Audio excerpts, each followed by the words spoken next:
Assalamualaikum warahmatullahi wabarakatuh.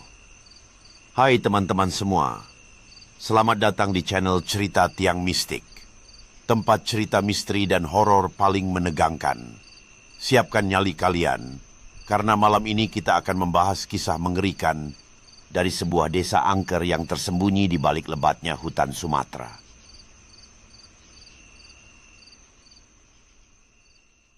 Di tengah belantara Sumatera yang lebat, tersembunyi sebuah desa kecil bernama Gantaras.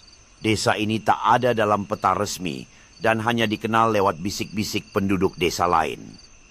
Konon Gantaras pernah menjadi desa makmur, tetapi sejak tragedi besar puluhan tahun silam desa itu berubah menjadi tempat angker yang ditakuti semua orang.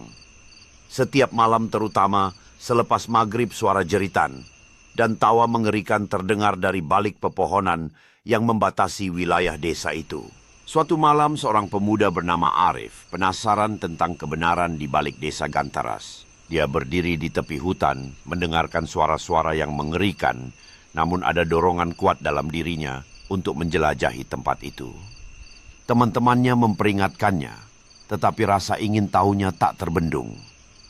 Dengan berani Arif melangkahkan kaki masuk ke dalam kegelapan, tidak menyadari apa yang menantinya di dalam.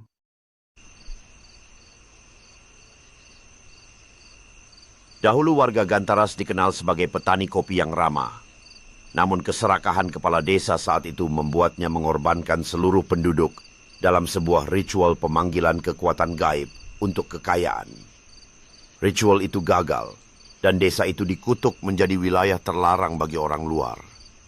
Sejak saat itu siapapun yang nekat menginjakkan kaki di sana selepas maghrib tak pernah kembali atau ditemukan dalam keadaan tidak waras. Malam itu setelah ritual yang seharusnya membawa kekayaan desa dipenuhi dengan ketakutan dan kesedihan.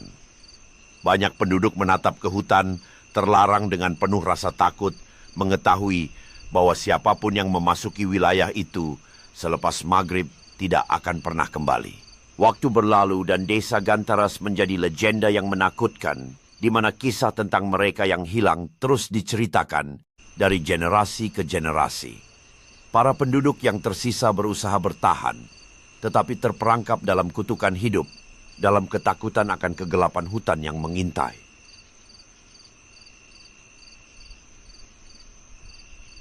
Rino, seorang mahasiswa arkeologi dari Jakarta, penasaran dengan legenda Gantaras.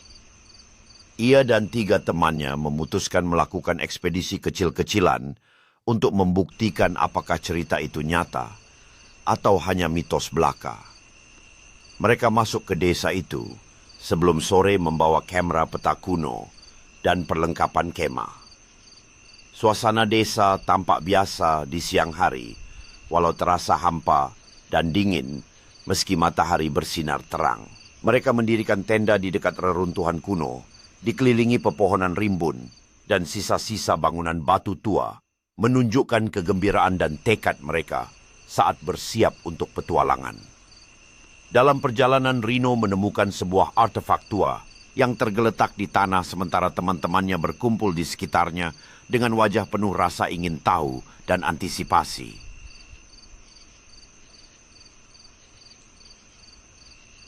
Saat mereka menjelajah, mereka menemukan rumah-rumah tua yang masih utuh, tapi berdebu dan kosong.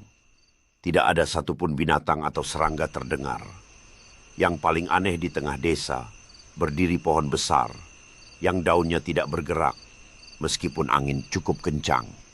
Di batang pohon itu terdapat ukiran wajah-wajah manusia yang tampak seperti sedang menjerit kesakitan. Saat mereka melangkah lebih jauh, suasana semakin mencekam dengan jalan setapak sempit yang tertutup ilalang. Kabut tebal menyelimuti area sekitar, menciptakan suasana misterius. Di atas mereka langit senja, dihiasi awan berputar, diterangi oleh cahaya memudar matahari yang tenggelam di balik struktur-struktur kuno. Keduanya berdiri di depan pohon besar itu, rasa ingin tahu dan ketakutan tercermin di wajah mereka saat mengamati ukiran aneh di batang pohon. Di sampingnya sebuah sumur tua yang ditinggalkan dengan permukaan batu yang retak dikelilingi oleh rumput yang rimbun dan bunga liar menampakkan kedalaman gelap yang menyimpan rahasia lama.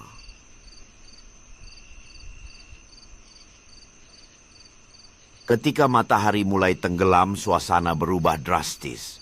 Udara tiba-tiba dingin seperti malam di pegunungan dan kabut mulai turun menutupi desa. Rino menyadari bahwa satu temannya Dani sudah tidak ada sejak mereka meninggalkan pohon itu. Panggilan mereka tak dijawab dan hanya gema suara mereka sendiri yang kembali.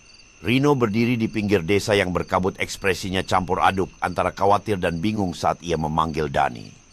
Wajah Rino yang cemas terlihat jelas dikelilingi kabut yang berputar menekankan keheningan aneh yang menyelimuti tempat itu. Rino melangkah lebih dalam ke dalam kabut, langkah kakinya nyaris tidak terdengar saat desa semakin tertutup kabut. Siluet jauh Dani muncul melalui kabut sebagian tersembunyi dan tampak ragu sementara mata Rino melebar mengenali sosok itu. Rino berlari menuju Dani, kabut berputar di sekelilingnya. Saat ia memanggil namanya, kepanikan terlihat jelas dalam suaranya. Dani menoleh ke arah Rino. Ekspresinya campur aduk antara lega dan ketakutan saat kabut semakin tebal di sekitar mereka menciptakan suasana yang menakutkan.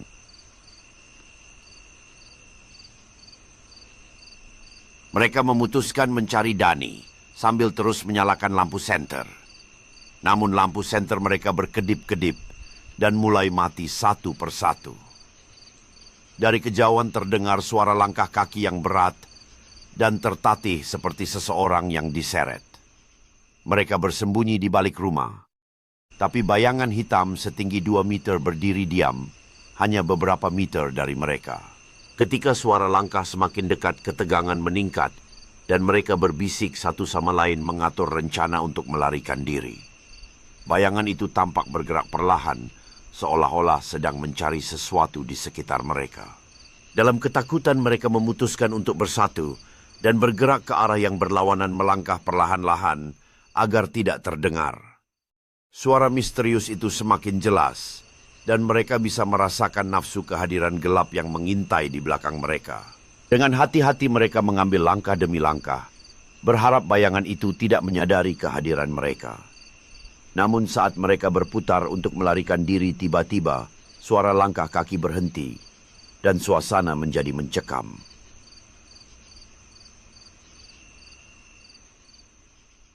Bayangan itu menghilang tiba-tiba, tapi begitu mereka keluar dari persembunyian mereka, menemukan Dani berdiri kaku di depan mereka menatap kosong dengan mata sepenuhnya hitam. Mulutnya terbuka lebar, seolah ingin berteriak, tapi tak ada suara yang keluar. Lalu perlahan tubuhnya runtuh menjadi debu hitam yang langsung diterbangkan angin. Ketika debu hitam itu terbang ke udara hutan, seolah bergetar mengundang rasa takut yang lebih dalam. Wajah-wajah mereka yang ketakutan memancarkan ketidakpercayaan saat mereka berdiri terpaku dalam kengerian, tidak percaya apa yang baru saja mereka saksikan. Saat langit semakin gelap dengan awan yang menakutkan, suasana hutan semakin berat dengan rasa ketakutan. Siluet para pengamat mulai mundur perlahan, mata mereka melebar dan dipenuhi rasa takut saat mereka merasakan ancaman tak terlihat mendekati dari kedalaman hutan.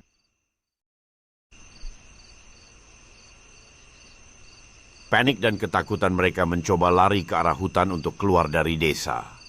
Namun jalan yang mereka lalui berubah-ubah, seolah desa itu memutar mereka dalam lingkaran.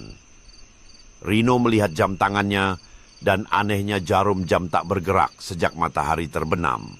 Dengan jantung berdegup kencang mereka terus berlari, berharap menemukan jalan keluar dari desa yang seakan tidak pernah berakhir ini. Setiap langkah terasa lebih berat, dan suara hutan di sekitar mereka semakin mencekam, menambah rasa cemas yang melingkupi mereka. Ketika mereka berhenti sejenak untuk menangkap napas, Rino merasakan ada sesuatu yang aneh di dalam hutan. Cahaya lembut itu menarik perhatian mereka, seolah mengundang mereka untuk mengikutinya lebih dalam ke kegelapan. Dengan rasa ingin tahu yang mengalahkan ketakutan mereka, mereka melangkah lebih dekat, berharap cahaya itu bisa menjadi petunjuk untuk keluar dari situasi mencekam ini. Namun semakin mereka mendekati, semakin kuat perasaan bahwa sesuatu yang tidak biasa sedang menanti di balik sinar itu.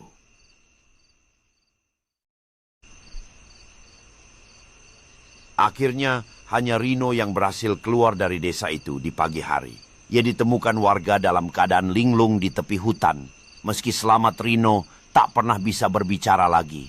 Hanya satu kalimat yang ia tulis berulang-ulang dalam buku catatannya, "Jangan pernah datang ke Gantaras setelah maghrib." Orang-orang desa berkumpul di sekitar Rino, khawatir dan bingung mencoba memahami nasibnya dan misteri di balik kesunyian yang menyelimutinya. Di latar belakang sosok bayangan muncul di desa Gantaras saat senja tiba menandakan rahasia gelap yang menghantui tempat itu setelah matahari terbenam. Di atas meja kayu buku catatan Rino, terbuka memperlihatkan halaman-halaman yang dipenuhi dengan peringatan yang sama. Setiap baris semakin menambah misteri. Desa Gantaras terlihat di bawah langit senja, yang kelam rumah-rumahnya tampak sunyi seolah menyimpan rahasia yang menunggu untuk terungkap.